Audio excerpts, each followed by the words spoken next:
Hey, what's going on? Luke here. For today's video, as you can tell by the title, we're going to be talking about the Sydney Roosters' latest signing, the newest signing for 2023, Brandon Smith, the Hectic Cheese, YKTR's Brandon Smith. So, I feel like the point of this video, we're going to be talking about the fact that I feel like it's sort of becoming a popular opinion, and I did touch on this in a previous video, but it is becoming a popular opinion that Brandon Smith is going to go to the Roosters and he's going to flop. I feel like that's the key word, like he's going to be a flop. Where people are like getting this opinion, I don't really know, because considering he's come from the Melbourne Storm, when he's played, he's still been very, very good. Although last year was a bit of a down year for him. It was a down year for the whole Melbourne Storm as a whole. They had lots of injuries. Pappenhausen was injured for most of the season. Is still trying to recover from, Cameron Smith obviously not being there, but a whole bunch of other players like, him and Munster got in trouble. And I feel like that's probably what it comes down to. I feel like they're kind of expecting not so much on the field, but off the field that Brandon Smith might get himself into trouble. Like, I'm assuming that's what they're sort of going off, because on the field, fantastic player. Now, I've sort of mentioned that, like, I haven't been too keen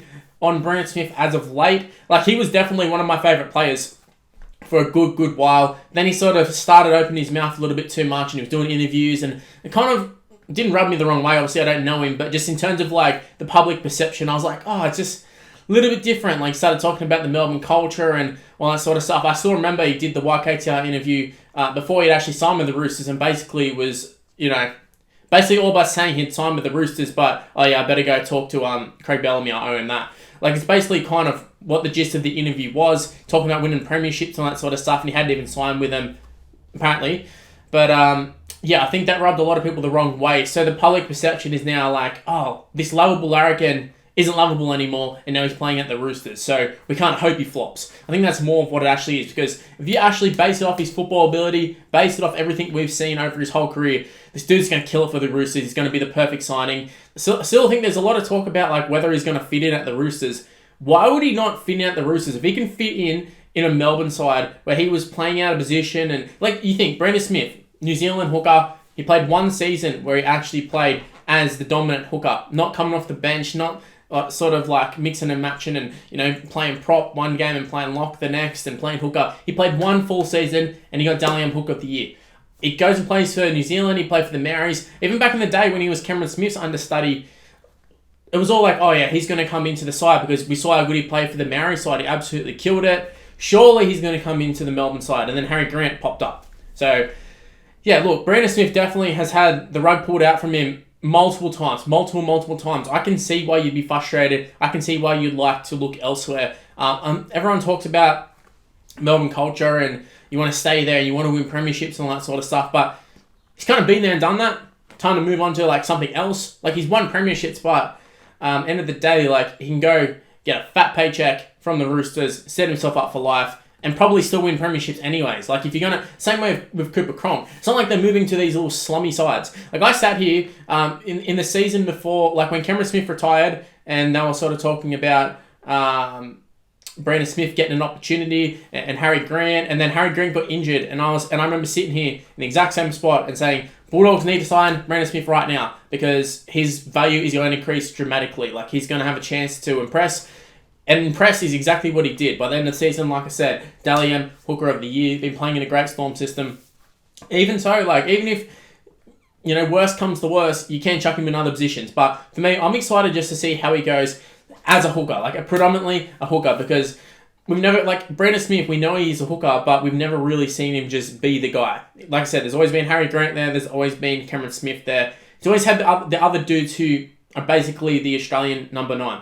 So, or like the Queensland number 9, actually, so for both of them. So, he hasn't really had too many opportunities, and just kind of a victim of his versatility. Probably the same sort of way, in State of Origin. I don't know if we'll ever see Latrell or Tom Trbojevic ever play fullback unless everybody gets injured, because they can just play in the centres, they can play on the wing, they can play in all these other positions. Whereas Tedesco, he's your man. He's going to be the number 1. So, it's not so much that they're better or worse or anything like that. It's just one's versatile and one's not. Like, Harry Grant is there. Are you going to play him in the forwards? No, you're not. You're going to play Brandon Smith, who's been there, and he's been doing it since Cameron Smith was there. So it's like a familiar role for him, although maybe not the ideal role for him. So he's gone to the Roosters. Roosters needed a number 9 dramatically. Like, they needed it desperately, I should say. Sam Verrills was very good. I think Sam Verrills is a great signing for the Titans. I think he'll fit in well there.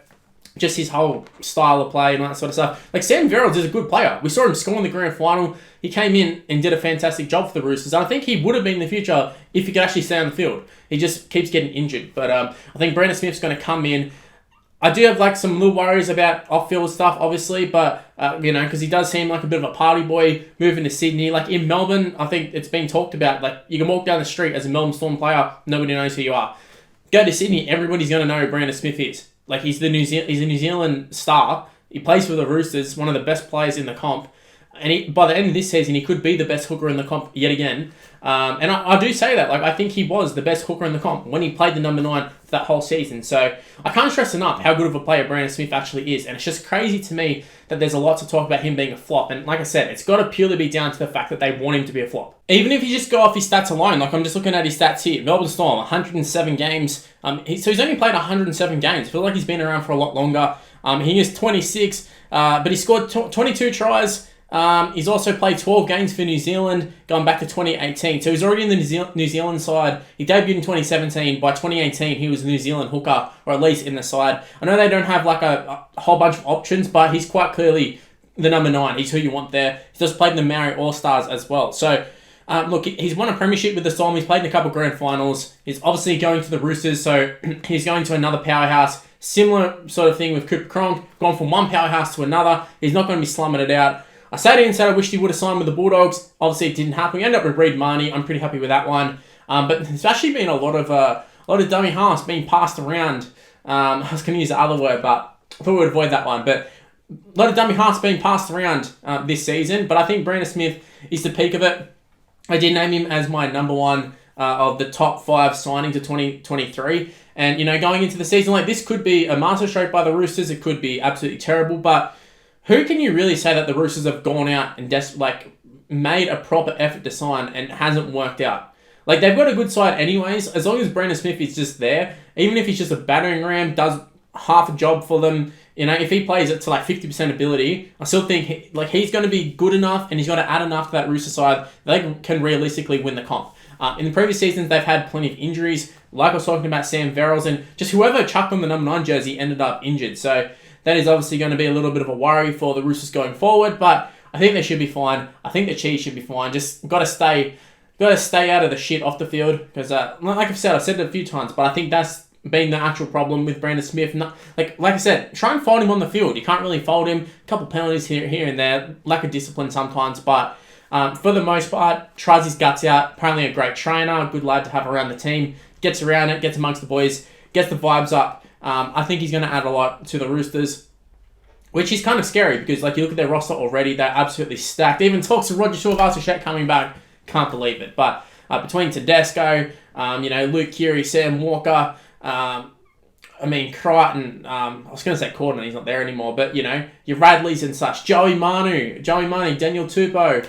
That team is stacked. The team is stacked. It's full of international players, full of rep players, and they've just added maybe one of the best hookers in the game. So, yeah, it's going to be a great season for the Roosters, I think. I think they're going to be very hard to beat. But, guys, let me know in the comment section below, what are your thoughts of Brandon Smith, the Hectic Cheese? Do you think he's going to be a good signing for the Roosters? Do you think he's going to be a bad signing? Do you think he's going to be a flop like I've seen? I will say, there's been plenty of people who have said he's going to be, signing of the season as well. So, it's not so, black and white. Or it's not like it's predominantly like, oh, he's going to flop. It was just a popular opinion I was starting to see a lot. So, yeah, I thought I'd just do a video sort of addressing this because, I didn't understand it. But, yeah, like I said, comment section below. Let me know what are your thoughts on Brandon Smith. Anyways, guys, that's where I'm going to wrap things up here. Hopefully you did enjoy it. If you did, make sure you go ahead and smash the like button and subscribe to the channel if you're new around here. Also, make sure you use the notification bell. Don't rely on those dodgy sub boxes. Use the notification bell and never miss any of my videos. Also, while you're at it, go ahead and chuck me a follow on social media. It's on the screen right now. It's Mr. Luke and YT for the most part. My Facebook's Mr. Luke, but everything else, including Snapchat, including TikTok. I'll probably post the most on Instagram, so give me a follow there. But it's all Mr. Luke and YT, as you can see on the screen right now. Give me a follow, give me an ad, do all that sort of stuff. And stay tuned for more content on the channel. I've been uploading a little bit more regularly, so stay tuned for that. And I'll see you in the next one. See yous.